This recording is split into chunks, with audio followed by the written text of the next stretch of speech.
सर्वप्रथम स्पीकर महोदया, मैं आपका धन्यवाद ज्ञापित करना चाहता हूं कि आपने मुझे विश्व आदिवासी दिवस के पुनीत अवसर पर अपनी बात रखने की अनुमति दी। विश्व आदिवासी दिवस हर वर्ष 9 अगस्त को विश्व के आदिवासी जनों के अधिकारों की रक्षा और समर्थन के लिए मनाया जाता है। आज का दिन आदिवासी समुदाय के महत्वपूर्ण योगदान और उपलब्धियों को मान्यता देने का अवसर है, जो एक बेहतर संसार बनाने में सहायक है। यह अवसर हमें आदिवासी जनों द्वारा दुनिया में जो सामाजिक धरोहर, परंपराएं, भाषाएं और अनुभव जोड़े गए हैं, उन्हें मनाने और संजोने का अवसर देता है। ये शुभ दिन आदिवासी समुदाय के बीच एकता विकसित करने और व्यापक लोगों में जागरूकता बढ़ाने की उम्मीद करता है।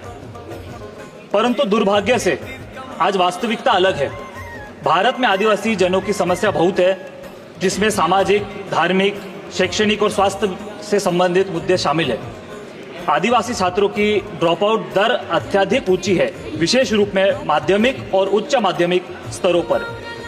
मैं ये भी कहना चाहता हूँ, आदिवासी क्षेत्र में बाल विवाह का एक जटिल सामाजिक समस्या है। स्वास्थ्य के संदर्भ में आदिवासी आबादी की बड़ी समस्या है। ऐसे स्वास्थ्य देखभाल कर्मियों की कमी है जो अनुसूचित क्षेत्र के काम करने के लिए प्रशिक्षित और तैयार हो। यह मुद्दा आदिवासी के लिए बुनियादी स्वास्थ्य सेवाएं प्रदान करने में एक महत्वपूर्ण बाधा बन गया है। अधिकांश आदिवासी गरीब है। अधिकांश व्यवसाय, आदिवासियों का प्राथमिक व्यवसाय जो है वो शिकार, संग्रहण और कृषि है, जो न के बराबर मुनाफा मिलता है वहां पे। स्पीकर महोदया, आदिवासी लोग प्रकृति की पूजा करते हैं और अपनी दैनिक दिनचर्या में पर्यावरण संरक्षण का पालन करते हैं।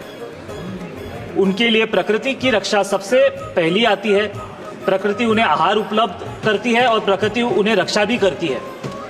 आदिवासी नृत्य, त्योहार और भोजन भी बहुत अनोखा और असामान्य होता है। ऐसी कई आदिवासी गीत, नृत्य, कहानियां, लोक कथाएं हैं जिनका दस्तावेजीकरण अभी तक किया गया नहीं है और अन्य दस्तावेजीकरण किया जाना बाकी है। आदिवासी लोग अभी भी अपने संवैधानिक अधिकारों और विशेष अधिकारों के लिए संघर्ष कर रहे हैं। आदिवासी लोग भूमि की हानि, जंगलों की समस्या, सड़कों की कमी, नेटवर्क एक्सेस और मुख्य धारा में विकास के कई मुद्दों का सामना कर रहे हैं। सरकार इन समस्याओं को पूरी तरह से समझने में सफल नहीं रही है। समय आ गया है कि हम आदिवासी मुद्दों को समझने, संवेदनशील और दृढ़ निश्चय बनने के शपथ लें। केवल तभी विश्व आदिवासी दिवस मनाने का कोई अर्थ होगा।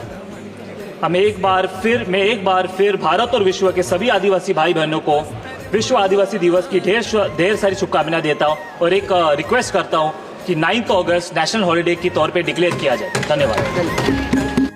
दुनिया वाले जानू हम तो आदिवासियां।